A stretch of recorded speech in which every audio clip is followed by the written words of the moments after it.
जी नमस्कार, स्वागत आपका धनवंतरा के यूट्यूब चैनल पर। हमें धनवंतरा और आपका साथ देना है। मैं रोहित वैद्वान।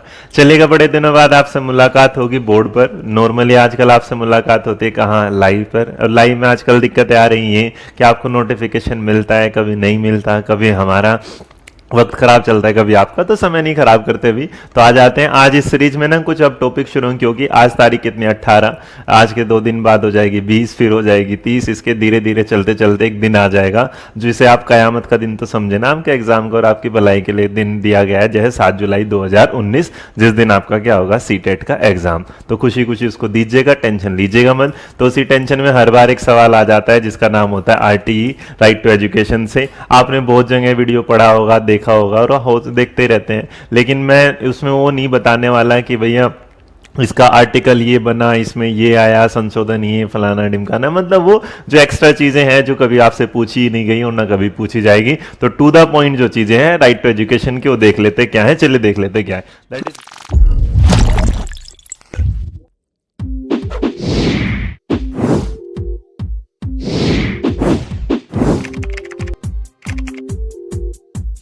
क्या है, that is right to education.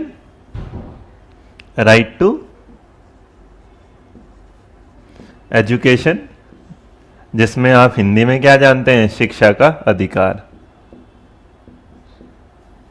चलिएगा, तो अब ये शिक्षा के अधिकार में ना क्या क्या चीजें सिस्टमेटिक तरीके से याद कर लीजिएगा, आपको समझ में आ जाएगी। एक सवाल पूछ लूंगा जाते जाते, उसका जवाब दे दीजिएगा। देखिएगा, सवाल शुरू होता है कब, 2002 से।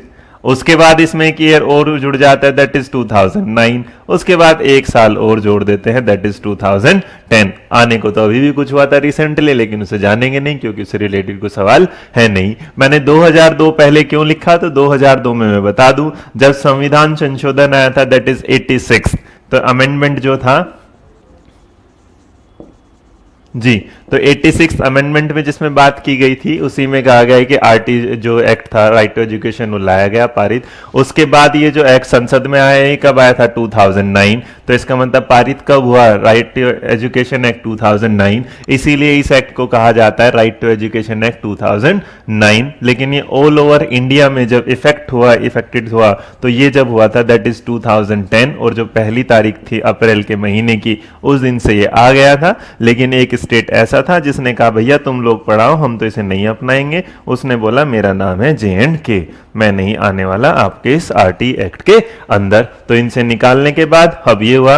लेकिन जब ये लाया गया, तो लाने से पहले ये कि अब जब ये यहां लाया जा रहा था, तो इससे पहले 200 जो यूनिवर्स हमारा पूरा ब्रह्मांड है, उसमें लगभग जो 200 कंट्री हैं, अब एग्जैक्ट मत देखना, 198,206 वो चेंजेस है उसमें, देखिएगा वो SST का पार्ट है, सन्नी सर क्लियर करेंगे आपके साथ। तो उसमें जब आए, तो उससे पहले क्या हुआ कि 134 हमसे ज्यादा पढ़े लिखे जो राष्ट्र कहे जा सकते हैं, उन्होंने इस एक्ट को पहले से ही अपना लिया था। हम लोग थोड़े पिछड़े हुए थे, तो हमारा जो नंबर आया वो कौन से नंबर पे आया, 135। तो याद रखिएगा कुछ सीक्वेंस को।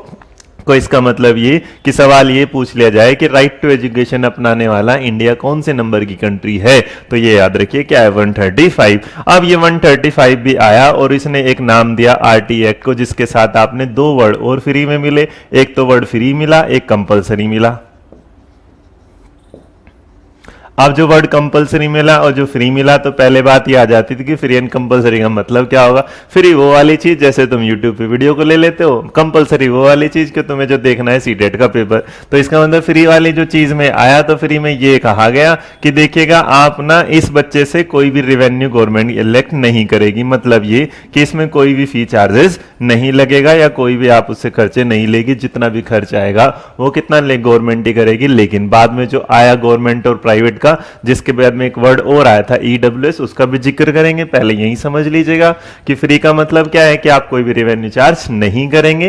कंपलसरी का मतलब ये था कि जो मम्मी पापा वैसे तो कभी रोकते ही नहीं, हमेशा शुरू से भेजते ही आए हैं पढ़ने के लिए, तो फालतू में उनके लिए बेचारों के लिए एक वर्ड और दिया। और बेचारे वर्ड को वैसे मत समझना, माँ बाप हमेशा स्पेशल होते हैं, स्पेशल ही है। तो इन्होंने एक वर्ड दिया कंपलसरी कि देखो भैया मम्मी पापा आपको रोक नहीं सकते स्कूल जाने से, अगर वो भी रोकेंगे तो वो भी क्या है, शटर बंद करके पीछे चले जाएंगे कहीं पे, वो बात अलग है। तो इसका मतलब ये कि कंपलसरी का मतलब होगा आपको कोई रोकेगा नहीं, फ्री का मतलब आपसे कोई पैसे लेगा नहीं। और इस बीच में इन्होंने एक चीज नहीं दे दी, जिसका नाम जो दिया इन्होंने वो क्या था, वो जरा जान लीजिएगा। वो ये था जिसमें एक नाम आया, बड़ा चर्चा में रहा और आजकल भी चर्चा में रहता है, जिस पे लोगों को मूवी बनाने का भी मौका मिला, that is EWS, that is economical weaker section. इसका मतलब ये कि इन्होंने कहा आर्थिक रूप से पिछड़ा हुआ वर्ग इसके बीच लाया गया। और सवाल ये आता है मैक्सिमम कि आर्थिक रूप से जो पिछड़ा हुआ वर्ग है उसमें जो रिजर्वेशन था वो कितना दिया गया, तो रिजर्वेशन था क्या 25%। बहुत सारे लोग सोचेंगे कि ये 25% या ईवीएस क्या है, क्योंकि ये डिटेल में जाएगा, तो इससे डिटेल से रिलेटेड एक पीपीटी में जल्दी आपके सामने लेके आऊंगा।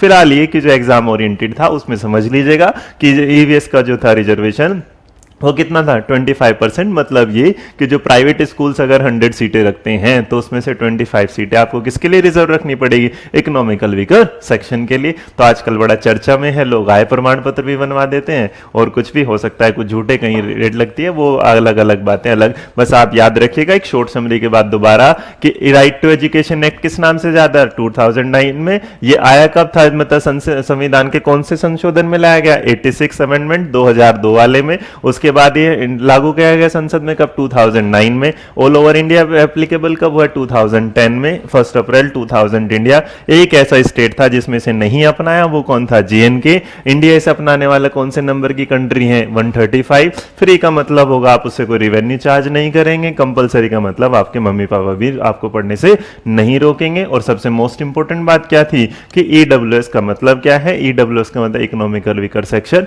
और इतना पढ़ाने के बाद आपको सवाल का जवाब देना है ये कि इकोनॉमिकल वीकर सेक्शन को RTE में कास्ट वाइज कैसे, मतलब हाँ शेड्यूल कास्ट के लिए कितना परसेंट है, ST कास्ट के लिए कितना है, और उसके बाद OBC के लिए। तो ये रहेगा आपका मेरे से सवाल, दीजिएगा इसका जवाब कमेंट बॉक्स में। मिलेंगे नई वीडियो में, तब तक के लिए खुश रहिए, मुस्कुराते रहिए। जय हिंद, जय भारत, नमस्कार, बाय बाय।